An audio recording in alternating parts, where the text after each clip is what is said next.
las sombras del Jerusalén del siglo I, dos figuras se alzaban con poder e influencia, marcando el destino de la ciudad con sus decisiones.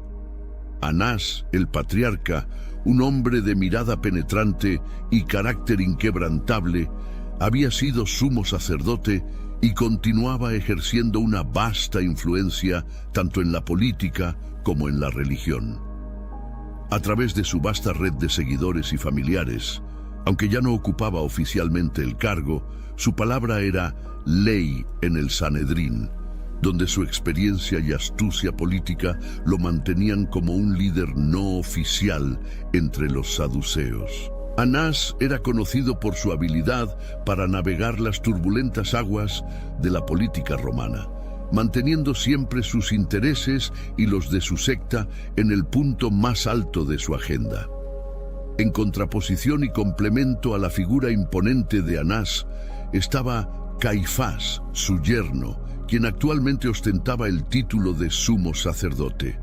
Caifás compartía la visión política de Anás, pero su acercamiento a los problemas estaba marcado por una determinación fría y calculadora. Su relación con Anás era compleja, tejida de admiración, respeto y la inevitabilidad de estar bajo la sombra de su predecesor. Sin embargo, Caifás había logrado forjar su propio camino, demostrando ser un líder capaz y un hábil manipulador de las corrientes políticas y religiosas que fluían a través de Jerusalén. Ambos maestros en el arte del poder veían con creciente preocupación la ascendencia de un carpintero galileo que con sus palabras y milagros estaba atrayendo la atención de las masas. Jesús, con su mensaje de amor y redención, parecía trastocar el delicado equilibrio de poder y religión que Anás y Caifás sabían tan cuidadosamente construido. Su popularidad creciente no solo desafiaba la autoridad del Sanedrín, sino que también amenazaba con atraer la ira de Roma sobre Jerusalén, algo que Anás y Caifás no podían permitir. A medida que la trama se desenvuelve, nuestros personajes se verán envueltos en una red de conspiraciones y decisiones que no solo definirán su legado, sino que también marcarán el curso de la historia humana. Las tensiones crecen, las alianzas se forjan y se rompen, y el destino de un hombre se convierte en el futuro sobre el cual gira el destino de muchos. La historia que nos ocupa se despliega bajo el cielo de una Jerusalén vibrante y tumultuosa, corazón palpitante de Judea bajo el dominio romano. El aire se llenaba del murmullo constante de la ciudad, con comerciantes promocionando sus mercancías en el mercado, sacerdotes discutiendo textos sagrados con fervor, y peregrinos de todas partes llevando sus oraciones y sacrificios al majestuoso templo, símbolo eterno de su fe. Esta era una ciudad de contrastes, donde la devoción y la política danzaban en un abrazo eterno. Influenciada tanto por la tradición ancestral como por el yugo de un imperio que veía en este rincón del mundo una fuente tanto de riqueza como de incesante desafío en el entramado social y religioso de Jerusalén, los saduceos ocupaban una posición de privilegio y poder. Eran aristócratas, en su mayoría sacerdotes y nobles, que mantenían una interpretación conservadora de la Torá, negando cualquier texto o tradición que no se encontrara en la ley de Moisés. Esto incluía la negación de conceptos como la resurrección de los muertos, ángeles y espíritus, creencias populares entre las clases más humildes y especialmente entre los fariseos, sus rivales ideológicos y espirituales. Los saduceos sostenían un control casi absoluto sobre el templo, centro neurálgico de la vida religiosa y social de la Judea del siglo II. Su colaboración con los romanos, vista por muchos como una traición a la causa judía, era para ellos un mal necesario, una forma de mantener el status quo y asegurar su posición de poder. Este pragmatismo político les permitía manejar los hilos del Sanedrín, el Consejo Supremo que gobernaba no solo en asuntos religiosos, sino también en la administración de justicia. Fue en este caldo de cultivo de fervor religioso, tensiones políticas y esperanzas mesiánicas, donde emergió la figura de Jesús de Nazaret, cuyas enseñanzas y milagros comenzaron a atraer multitudes, creando un nuevo punto de fricción en la ya compleja dinámica de poder de Jerusalén. Los saduceos veían en él no solo un desafío a su autoridad religiosa, sino también una amenaza potencial a la frágil paz mantenida con los romanos. Cualquier señal de disturbio o revuelta sería reprimida con brutalidad por el gobernador romano, poniendo en peligro no solo el templo y sus riquezas, sino también la supervivencia misma del pueblo judío. Anás y Caifás, conscientes de los peligros que representaba este carismático Galileo, comenzaron a trazar planes para confrontarlo. Para ellos, era imperativo actuar con decisión, aunque esto significara aliarse con otros grupos judíos con los que normalmente estaban en desacuerdo. La preservación de su poder y, más ampliamente, de la paz en Jerusalén, justificaba en su mente cualquier acción que decidieron tomar. Así, mientras Jesús continuaba su ministerio enseñando, sanando y proclamando la llegada del reino de Dios, los hilos del destino se tejían silenciosamente en su contra en las salas ocultas del poder, donde Anás y Caifás planeaban su caída. La tensión crecía en las calles de Jerusalén, un presagio de la tormenta que se avecinaba, una que cambiaría el curso de la historia a medida que el sol se alzaba y se ponía sobre las doradas piedras de Jerusalén. La figura de Jesús de Nazaret crecía en estatura ante el pueblo. Su voz, cargada de autoridad y ternura, resonaba en las colinas y valles, llegando a los corazones de quienes lo escuchaban con parábolas y milagros. Hablaba de un reino diferente, no construido por la mano del hombre, sino por la voluntad de Dios. Las multitudes lo seguían, atraídas no solo por las promesas de curación y esperanza, sino también por el poder de su presencia, que hablaba de una autoridad más allá de lo terrenal. Para Anás y Caifás, cada milagro realizado y cada sermón dado por Jesús era una campanada que resonaba con un ominoso eco en las cámaras de su poder. Veían cómo la gente, sus propias ovejas guiadas por siglos bajo el cetro de la ley mosaica, se agolpaba alrededor de este carpintero con ideas revolucionarias, desafiando abiertamente las interpretaciones y enseñanzas que ellos habían preservado y defendido. Su popularidad no solo cuestionaba su autoridad, sino que también amenazaba con desestabilizar el delicado equilibrio mantenido con los ocupantes romanos. Una revuelta, un susurro de insurrección y las legiones no tardarían en marchar sobre Jerusalén, con consecuencias que podrían ser catastróficas.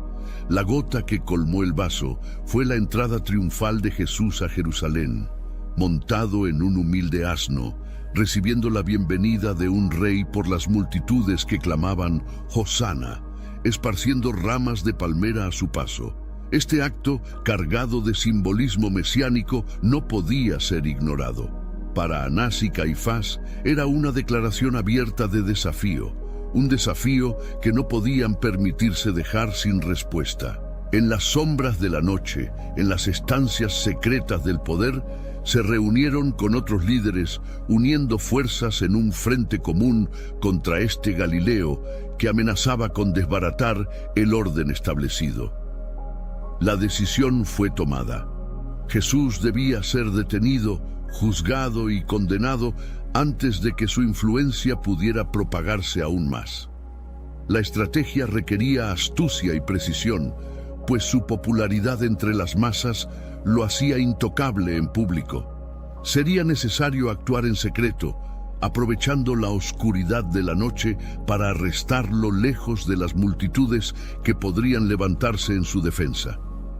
En esta atmósfera cargada de intriga y tensión, Judas Iscariote, uno de los 12 discípulos más cercanos a Jesús, se convirtió en la pieza que Anás y Caifás necesitaban por 30 piezas de plata. Acordó traicionar a su maestro, entregándolo en manos de sus enemigos. Este acto de traición sería el catalizador que precipitaría los eventos hacia un punto de no retorno, marcando el inicio del fin del ministerio terrenal de Jesús. Así, bajo el manto de la noche, mientras la ciudad dormía ajena a los dramas que se desarrollaban en sus calles oscuras, se puso en marcha un plan que culminaría en uno de los momentos más cruciales y trágicos de la historia humana.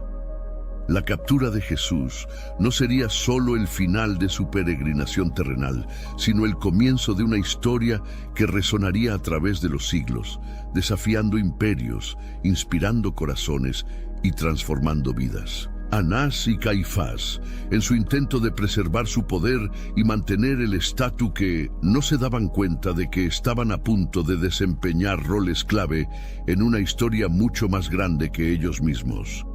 Una historia de redención, sacrificio y amor eterno. En aquellos días tensos, Anás y Caifás orquestaron su plan con una precisión fría, sabiendo que el éxito de su empresa dependía de la discreción y la rapidez. La Pascua se aproximaba y con ella Jerusalén se inundaría de peregrinos, creando el ambiente perfecto para su movimiento decisivo contra el Nazareno. Sabían que Jesús solía retirarse por las noches al jardín de Getsemaní, un lugar apartado en el Monte de los Olivos. Sería allí, lejos de las multitudes que podrían defenderlo, donde ejecutarían su captura. Mientras tanto, Judas Iscariote, envuelto en su propia tormenta interna de dudas y codicia, se presentó ante ellos. Ofreció su colaboración, una llave para acceder a Jesús en un momento de vulnerabilidad. Las 30 piezas de plata que le ofrecieron sellaron su traición, un precio que pasaría a la historia como símbolo de la perfidia humana. Anás y Caifás, a pesar de despreciar la debilidad de Judas, no vacilaron en utilizarlo para sus propios fines, dando inicio así a su conspiración. En la noche elegida, un aire pesado envolvía Jerusalén, con la luna casi llena iluminando débilmente el tortuoso camino hacia el jardín, donde Jesús y sus discípulos habían ido a orar. Ana y Caifás movilizaron una mezcla de guardias del templo y soldados romanos liderados por Judas para asegurar la captura de Jesús sin alboroto. La presencia de tropas romanas garantizaba que cualquier resistencia, tanto de Jesús como de sus seguidores, sería sofocada rápidamente. Judas condujo a la comitiva armada a través de las calles silenciosas de la ciudad, ascendiendo por el monte hasta llegar al apacible jardín. El beso que Judas dio a Jesús no solo fue la señal acordada para identificar al Nazareno entre sus discípulos, sino también el último acto de una traición consumada. Jesús, plenamente consciente de lo que se avecinaba, recibió a sus captores con una serenidad que desconcertó tanto a amigos como a enemigos. La detención se llevó a cabo sin resistencia significativa, aunque uno de los discípulos intentó defender a Jesús con la espada, hiriendo a un sirviente del sumo sacerdote. Jesús rechazó cualquier forma de violencia, curó al herido y se entregó voluntariamente, reafirmando su compromiso con un reino que no era de este mundo. Los discípulos, superados por el miedo y la confusión, huyeron, dejando a Jesús solo en manos de sus captores. La captura nocturna de Jesús marcó el principio del fin de esta etapa de su misión terrenal. Fue llevado ante Anás para un interrogatorio preliminar y luego ante Caifás, donde el Sanedrín se reunió apresuradamente para juzgarlo. La maquinaria de la conspiración se movió con rapidez, y la ironía de que estas audiencias se realizaran en la oscuridad, violando las propias leyes que los saduceos afirmaban defender, no escapó a los pocos observadores conscientes de la magnitud de lo que estaba ocurriendo. Anás y Caifás, creyendo haber asegurado su victoria al eliminar lo que consideraban una amenaza, no comprendían que su acción desencadenaría eventos que irían mucho más allá de lo que su visión limitada podía anticipar. La historia estaba en movimiento, y ellos, en su ceguera, habían jugado justo en las manos del destino. La noche aún cubría a Jerusalén con su manto oscuro cuando Jesús fue llevado ante el Sanedrín. El Consejo Supremo Judío, reunido apresuradamente en la casa de Caifás, mostraba la urgencia y la clandestinidad con la que se convocó esta asamblea, indicativas no solo de la gravedad con la que Anás y Caifás trataban el asunto, sino también de su desesperación por validar su conspiración con un barniz de legalidad. Quizás, en su papel de sumo sacerdote y presidente de este tribunal improvisado, Caifás presidía los procedimientos con una autoridad que apenas ocultaba su animosidad hacia el acusado. A su alrededor, los miembros del Sanedrín, una mezcla de saduceos y fariseos, miraban con diversos grados de escepticismo y hostilidad a Jesús, quien permanecía sereno ante la tormenta de acusaciones que se preparaba. La búsqueda de testimonios contra Jesús se volvió frenética. Los líderes religiosos necesitaban una acusación sólida que justificara la pena de muerte tanto ante el pueblo judío como ante la autoridad romana. Sin embargo, encontrar un cargo creíble se probaba difícil, con testimonios inconsistentes y contradictorios, reflejo de la premura y desesperación de sus acusadores más que de cualquier falta real de Jesús. Finalmente, se presentaron dos testigos cuyas declaraciones parecían coincidir, acusando a Jesús de haber proclamado que destruiría el templo de Jerusalén y lo reconstruiría en 3 días. A pesar de la ambigüedad de esta acusación, que malinterpretaba las enseñanzas de Jesús sobre su muerte y resurrección, Caifás vio en ella la oportunidad que había estado buscando. Se levantó dramáticamente, rasgando sus vestiduras en un acto de supuesta indignación, y acusó a Jesús de blasfemia, un crimen que, según la ley judía, merecía la muerte. Jesús, que hasta ese momento había guardado silencio, respondió con una serenidad que contrastaba agudamente con la tensión en la sala. Su afirmación de ser el Mesías, el Hijo de Dios, fue recibida con horror y furia por los presentes. Para ellos, estas palabras serían la última prueba de su blasfemia, un delito imperdonable que sellaba su destino. La madrugada ya tenía el cielo de un azul oscuro cuando el Sanedrín, en una votación cargada de tensión y divisiones internas, declaró a Jesús merecedor de la muerte. Sin embargo, el poder para ejecutar tal sentencia no residía en manos judías, sino en la autoridad romana. Jesús debía ser llevado ante Poncio Pilato, el gobernador romano, quien tendría la última palabra sobre su destino. El juicio ante el Sanedrín no fue más que el preludio de un día que entraría en la historia como uno de los más significativos y trágicos. Mientras Jesús era llevado a la fortaleza Antonia, sede del poder romano en Jerusalén, la ciudad empezaba a despertar ajena al drama que se desarrollaba en sus calles y que cambiaría el curso de la historia. Anás y Caifás, creyendo haber asegurado su victoria, no percibían aún la magnitud de lo que habían desencadenado. Una historia de redención y amor que trascendería sus más oscuros designios. La aurora apenas comenzaba a iluminar las murallas de Jerusalén cuando Jesús fue llevado ante Poncio Pilato. La ciudad, en el umbral entre el sueño y la vigilia, era ajena a la magnitud del drama que se desarrollaba en su corazón. Pilato, el gobernador romano, se encontraba ante un dilema que trascendía la política y el poder, enfrentándose a una decisión que resonaría a través de los siglos. Anás y Caifás, seguros en su convicción de haber neutralizado una amenaza, observaban desde las sombras, manipulando los hilos del poder con la esperanza de influir en el veredicto romano. Presentaron a Jesús como un revolucionario, un peligro para el orden establecido y por extensión para la autoridad de Roma sobre Judea. La acusación estaba calculada, diseñada para provocar una respuesta de Pilato, quien, aunque escéptico de las acusaciones religiosas, no podía ignorar las implicaciones políticas de un supuesto rey judío. Pilato, tras interrogar a Jesús y encontrarlo inocente de los cargos de sedición, buscó una salida al dilema que se le presentaba.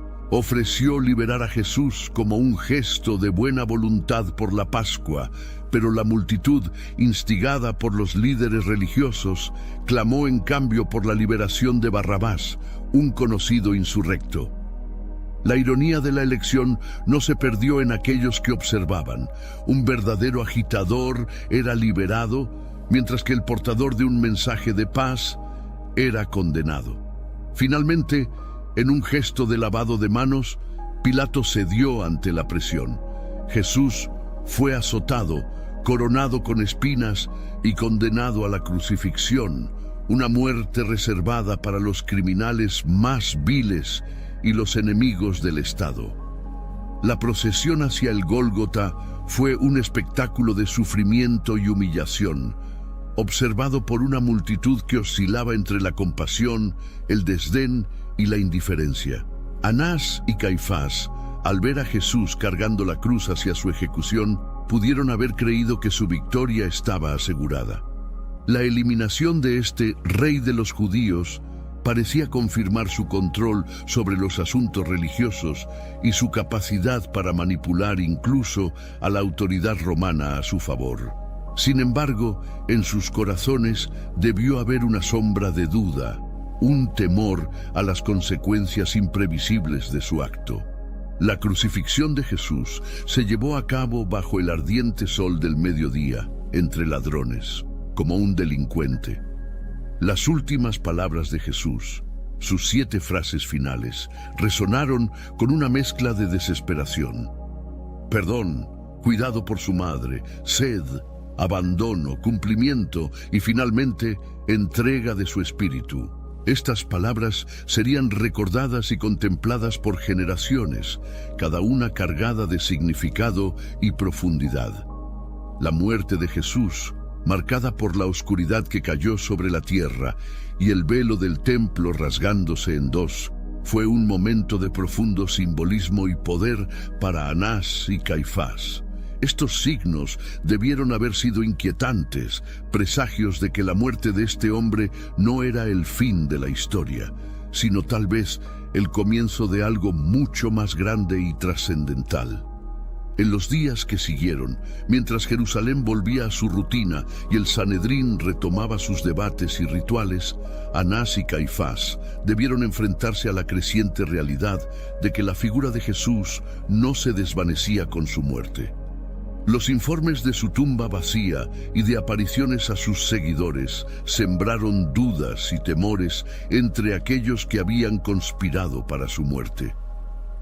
La reacción de Anás y Caifás a estos eventos es menos documentada, pero es plausible imaginar que fluctuaron entre el escepticismo, el miedo a las repercusiones políticas y quizás, en momentos de introspección, la pregunta inquietante de si habían juzgado mal a este hombre que había cambiado el curso de la historia humana de manera tan profunda.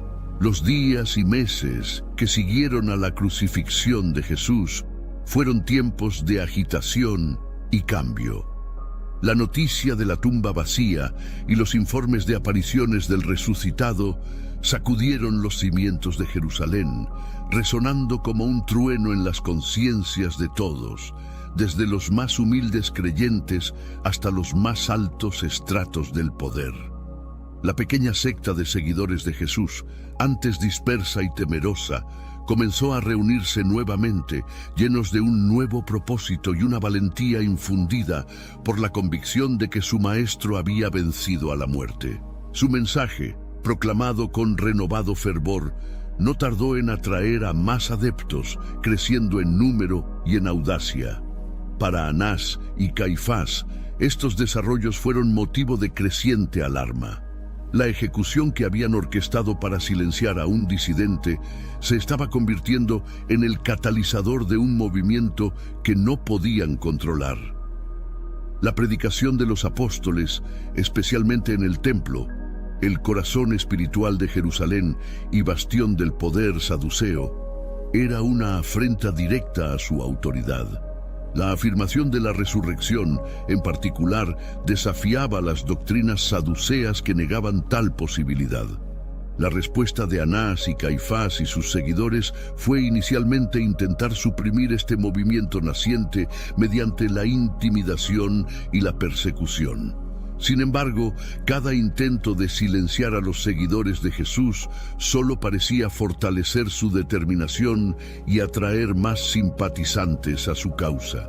La historia de Esteban, el primer mártir cristiano apedreado por su fe, es testimonio de la creciente hostilidad entre las facciones, pero también de la incapacidad de los saduceos de detener la marea de cambio. El creciente poder del movimiento cristiano no era la única presión que enfrentaban Anás y Caifás. La tensión entre los saduceos y los fariseos, que se había aliviado temporalmente en su posición común a Jesús, comenzó a resurgir. Los fariseos, con su énfasis en la ley oral y una interpretación más flexible de la Escritura, encontraron un terreno común inesperado con las enseñanzas de Jesús sobre la ley y la misericordia, lo que llevó a algunos dentro de sus filas a simpatizar con los cristianos, aunque cautelosamente. La caída de Anás y Caifás fue, en muchos sentidos, el resultado inevitable de las fuerzas que habían desencadenado. Anás, aunque mantuvo su influencia en el Sanedrín por algún tiempo, vio cómo su poder se diluía ante el cambio de las corrientes políticas y religiosas. Caifás fue destituido de su cargo como sumo sacerdote por el gobernador romano Vitelio en el año 36 después de Cristo, un acto que reflejaba tanto las tensiones internas de la sociedad judía como la impaciencia romana con la inestabilidad en Jerusalén. La caída de estos dos arquitectos de la crucifixión de Jesús no marcó el fin de las tensiones entre los cristianos y los judíos ortodoxos, ni entre los saduceos y otras facciones. Sin embargo, simbolizó el comienzo del fin de la era del antiguo orden en Jerusalén. La destrucción del templo en el 70 después de Cristo, un evento que los saduceos habían temido y luchado por evitar, se convirtió en el sello final sobre la obsolescencia de su poder y la transición a una nueva era de fe y comunidad. Así, Anás y Caifás, alguna vez pilares del poder y la autoridad en Jerusalén, se convirtieron en notas a pie de página en la historia del movimiento que habían intentado erradicar. Su legado, marcado por la ironía de haber contribuido inadvertidamente a la fundación de una de las religiones más extendidas del mundo, es un recordatorio de cómo la fe, el poder y la historia se entrelazan de maneras a menudo imprevisibles en el vasto tapiz de la historia. Los hilos tejidos por Anás y Caifás se entrelazan con los de la naciente fe cristiana de manera compleja y contradictoria. Aunque en su tiempo fueron figuras de autoridad y poder, el legado que dejaron es inseparable de su papel en los eventos que condujeron a la crucifixión de Jesús. Este acto, destinado a ser un final, se transformó en el catalizador de un nuevo comienzo, uno que revelaría a través de los siglos y cambiaría el curso de la historia humana. La percepción de Anás y Caifás ha variado considerablemente a lo largo de los años. En las narrativas cristianas tempranas son a menudo retratados como antagonistas, símbolos de la resistencia institucional y la ceguera espiritual que Jesús vino a confrontar. Esta visión, sin embargo, es solo una parte de la historia. En el contexto más amplio de su tiempo, Anás y Caifás eran hombres que actuaban según sus convicciones y el deseo de preservar su fe y su pueblo ante las amenazas externas e internas. Su lucha por mantener el equilibrio entre la cooperación con Roma y la autonomía de su tradición religiosa refleja las complejidades y los desafíos de la vida bajo ocupación extranjera. El impacto de sus acciones en la historia del cristianismo es indiscutible. Al perseguir a Jesús y facilitar su ejecución, inadvertidamente contribuyeron a la difusión de sus enseñanzas y al crecimiento de un movimiento que eventualmente se expandiría más allá de Judea, alcanzando todos los rincones del Imperio Romano y con el tiempo